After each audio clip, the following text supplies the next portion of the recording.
Hello and welcome students, Gyanjyoti coaching সেন্টারের পক্ষ থেকে তোমাদের সকলকে আরো একবার স্বাগত। আজকে আমার আলোচনার বিষয় ঐতিহ্যগত দৃষ্টিভঙ্গি বা নীতি মানবাচক দৃষ্টিভঙ্গি, এবং এটার ইংলিশ টার্ম হচ্ছে traditional approaches or normative approaches. Syllabus আলোচনা করার সময় বলেছিলাম যে যা ইংলিশ টার্ম দেওয়া থাকবে তার প্রত্যেকটার বাংলা টার্ম কিন্তু আমি মেনশন করে দেবো, তো সেই মতোই কিন্তু আমি বাংলা টার্মগুলো মেনশন করে দিয়েছি। আলোচনা বা আজকের ক্লাসে যাওয়ার আগে আমি তোমাদের বলে নিতে চাই, আমাদের কিন্তু অ্যাডমিশন অনেকদিন আগেই শুরু হয়ে গিয়েছে এবং ইতিমধ্যেই আমাদের অনলাইন ক্লাসেসগুলোও শুরু হয়ে যাবে। তো তোমরা যারা যারা ইচ্ছুক আমাদের জ্ঞানজ্যোতি কোচিং সেন্টারের সাথে যুক্ত হতে, তারা কিন্তু একদম ঝটপট আর দেরি না করে আমাদের সাথে যুক্ত হয়ে যেতে পারো। আমাদের সাথে সরাসরি যুক্ত হতে গেলে তোমাদেরকে কর্নারে দেওয়া দুটি নাম্বারের মধ্যে যে কোনো একটি নাম্বারে কিন্তু কল করে নিতে হবে। এই নাম্বার দুটি হলো আমাদের জ্ঞানজ্যোতি কোচিং সেন্টারের অফিসিয়াল হেল্পলাইন নাম্বার। এই নাম্বারে কল করলে তোমাদের কোর্স ফি নিয়ে যা কোয়ারিজ আছে বা সাবজেক্টস নিয়ে অনেক কনফিউশন কিন্তু অনেক বাচ্চাদের আছে, তো সমস্তটাই কিন্তু তোমরা ফুলফিল করে নিতে পারবে। চলো কথা না বাড়িয়ে আজকের আলোচনার বিষয় আমি শুরু করছি।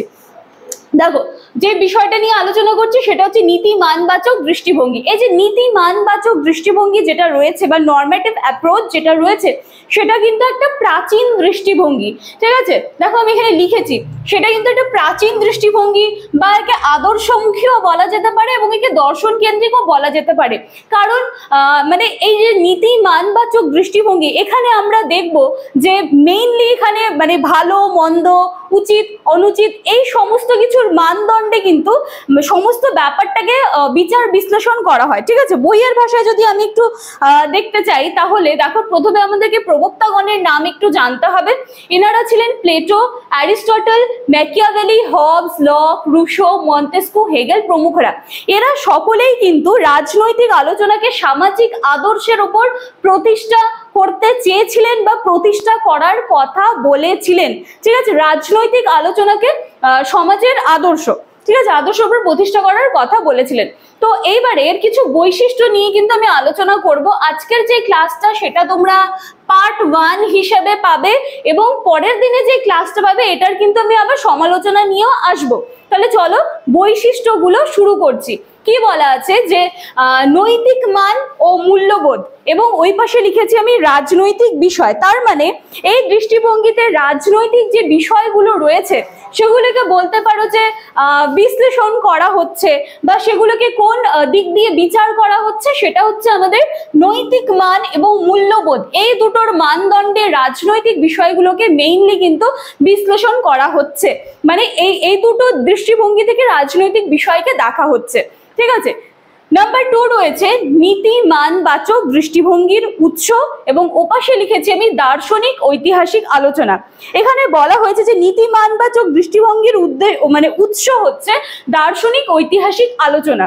এরপরে রয়েছে অবরোহীমূলক। অবরোহীমূলক মানে কি, এই যে নীতি মানবাচক দৃষ্টিভঙ্গি যেটা নিয়ে আমরা ক্লাস করছি সেটা হচ্ছে কি ধরনের, সেটা অবরোহীমূলক। এবং এখানে আমরা দেখবো, দেখো যেহেতু প্রথমেই আমি আলোচনার ক্ষেত্রে একটুখানি বলেছিলাম যে এখানে ভালো মন্দ, ন্যায় অন্যায় এই সমস্ত জিনিসগুলোর উপর কিন্তু বেশি গুরুত্ব দেওয়া হয়। ঠিক আছে, নৈতিকতা, মূল্যবোধ এই সমস্ত জিনিসের উপর কিন্তু বেশি গুরুত্ব দেওয়া হয় এই নীতি মানবাচক দৃষ্টিভঙ্গিতে। তো সেই সূত্রে এখানে এসেছে, এখানে কল্পনার গুরুত্ব বেশি, মানে এখানে যুক্তি দিয়ে যেই আলোচনাটা হবে সেরকম কিছুকে এখানে খুব একটা প্রাধান্য দেওয়া হয় না, এখানে কিন্তু কল্পনার গুরুত্বটা রয়েছে। আচ্ছা দেখো 5 নম্বরে চলে আসলো, যেটা নিয়ে আমি দুবার অলরেডি বলেই ফেললাম, ন্যায় অন্যায়, উচিত অনুচিতের দিকটি প্রাধান্য পায়। ঠিক আছে, মানে এই জিনিসগুলোর উপরে ভিত্তি করে মেইন যে দৃষ্টিভঙ্গিটা রয়েছে সে কিন্তু দাঁড়িয়ে আছে। তাহলে এই ছিল কিন্তু আজকে তোমাদের নরম্যাটিভ অ্যাপ্রোচ বা নীতি মানবাচক দৃষ্টিভঙ্গি নিয়ে ক্লাস। আজকে তোমরা বৈশিষ্ট্যগুলো পেলে, পরের দিনে পার্ট 2-তে যে ক্লাসটা পাবে সেটা কিন্তু তোমরা সমালোচনা নিয়ে পাবে। আশা করি ক্লাসটি তোমাদের ভালো লাগবে। ভালো লাগলে লাইক, কমেন্ট, শেয়ার, সাবস্ক্রাইবের আশা রাখলাম। তোমাদের ভালো ভালো কমেন্টসগুলো প্রত্যেক দিন আমাদের আরো ভালো কাজ করার জন্য কিন্তু উৎসাহিত করে। চলো একেবারে দেখা হচ্ছে পরের দিনের ক্লাসে সমালোচনা নিয়ে। আজকের ক্লাস এখানেই থাকছে। Thank you.